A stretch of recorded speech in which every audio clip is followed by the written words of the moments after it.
Am,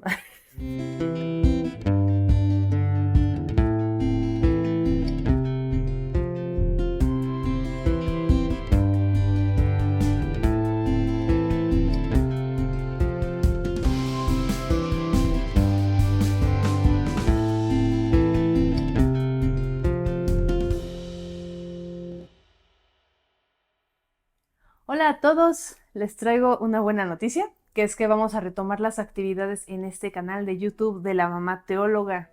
Y nuestro retorno será inaugurado con una serie de videos comentando la saga de películas de Cómo entrenar a tu dragón, porque pues son unas películas que nos gustan mucho en esta casa.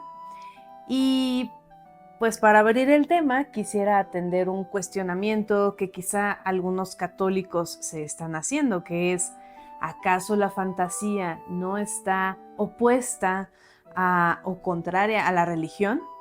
Esa duda se origina en ideas que quizás son ciertas, como por ejemplo que en la vida real la magia y la brujería pues son pecado contra el primer mandamiento, pero también en algunas cosas que son medias verdades, como por ejemplo hay quienes llegan a pensar que cualquier entretenimiento que no sea explícitamente religioso, sea película, sea música, pues te aleja de Dios, te distrae de Dios y te hace perder el rumbo. También es posible que el mal uso que algunos hacen de la fantasía, eh, por ejemplo series, eh, pues que generan recelo en nosotros, ¿no? Por el tipo de ideas que promueven, puede que eso también nos haga sospechar del género fantástico, y nos provoca pues una reacción totalmente puritana, digamos, de censura total.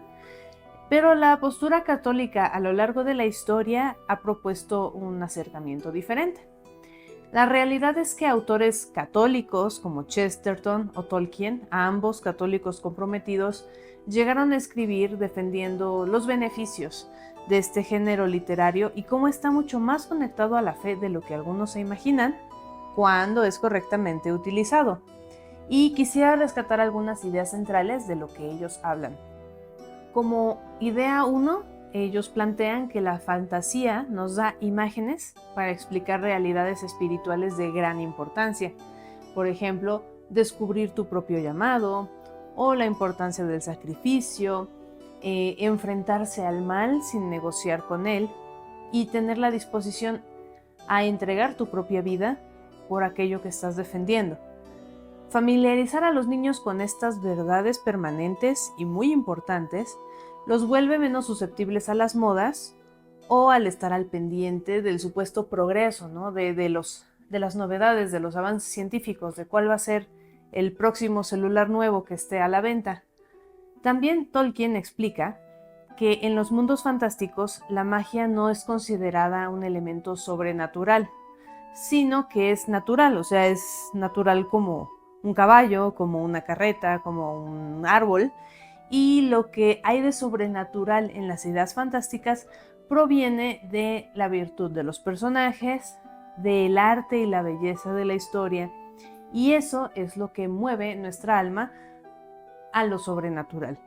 Los cuentos de hadas se vuelven una especie de limpieza interior de nuestra alma que nos permiten mirar nuestra vida cotidiana con esa misma maravilla, con ojos limpios, como redescubriendo la belleza de las cosas que nos rodean. El tercer beneficio de la fantasía es el consuelo, el tener por un momento la certeza de que en medio de la oscuridad y la maldad, el bien logrará vencer.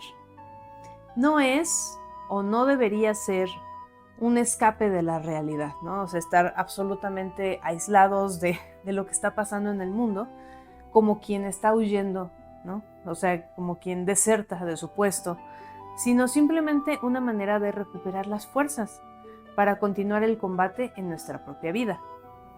Y por último, en esta reflexión sobre la fantasía, algunos no les gusta introducir a los niños las ideas de monstruos, brujas, dragones, por el miedo a que les dé a los niños ideas de miedo, de la maldad o de la fealdad. Pero la verdad es que los niños ya conocen lo malo y lo feo en su propia vida, y las historias, los cuentos de hadas, están diseñados para enseñarles que lo malo y lo feo puede derrotarse, y también para enseñarles acerca de la justicia y las consecuencias de nuestros actos. Este tema vamos a desarrollarlo más en la siguiente parte de nuestra serie.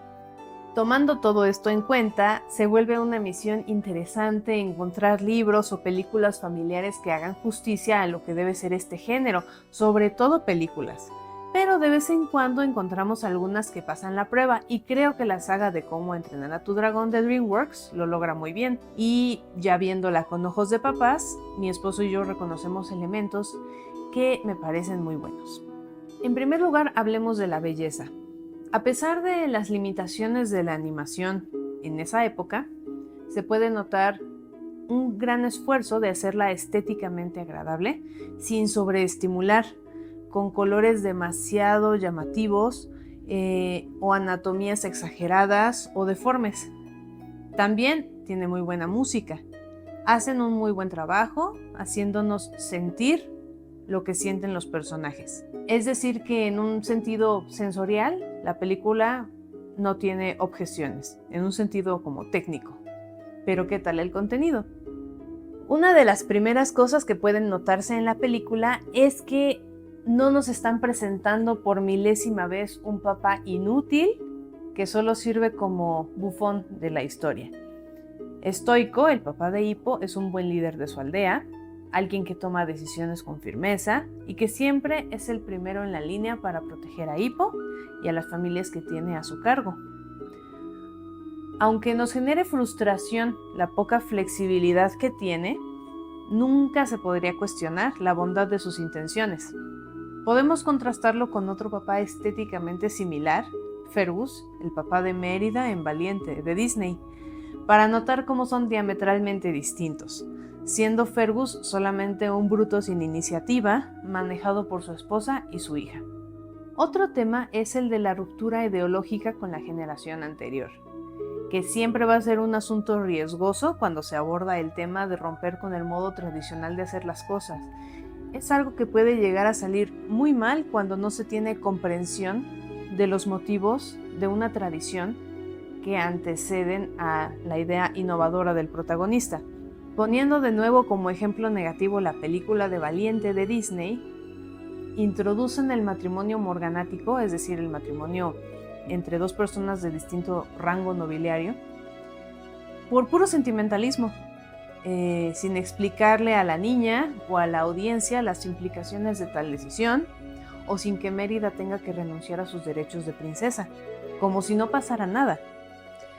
En el caso de Cómo entrenar a tu dragón, sin embargo, no se ve que Hippo sea un revolucionario, alguien que viene a destruir instituciones por capricho. Al contrario, es una extensión del mismo deseo protector y pacificador de su papá, basado en un descubrimiento real y fundamentado de que hay una forma diferente de hacer las cosas.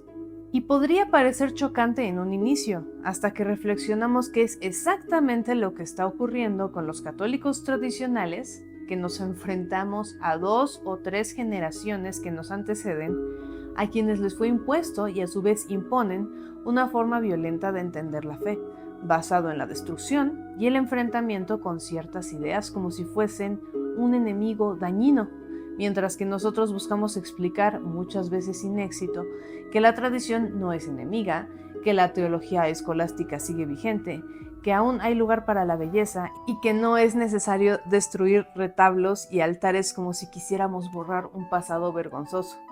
Finalmente, la primera película de Cómo entrenar a tu dragón introduce el peligro de una forma que no se suele ver en las películas infantiles actuales, donde basta con que alguien llore para que resucite el que parecía que estaba muerto. Este riesgo es algo muy bueno, que de hecho se va a mantener en las siguientes películas. El sacrificio por otros es real, conlleva riesgos reales, y no porque tengas buenas intenciones de salvar a otros, significa que estás mágicamente libre de peligro.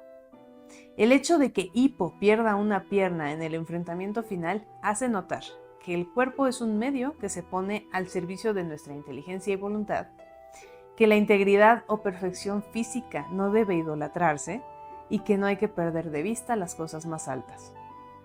Por eso, y otras cosas que hablaremos en la siguiente parte, la saga de cómo entrenar a tu dragón nos gusta mucho en esta casa. Los espero la próxima semana para continuar compartiendo con ustedes lo que podemos rescatar de estas películas. Que Dios los bendiga.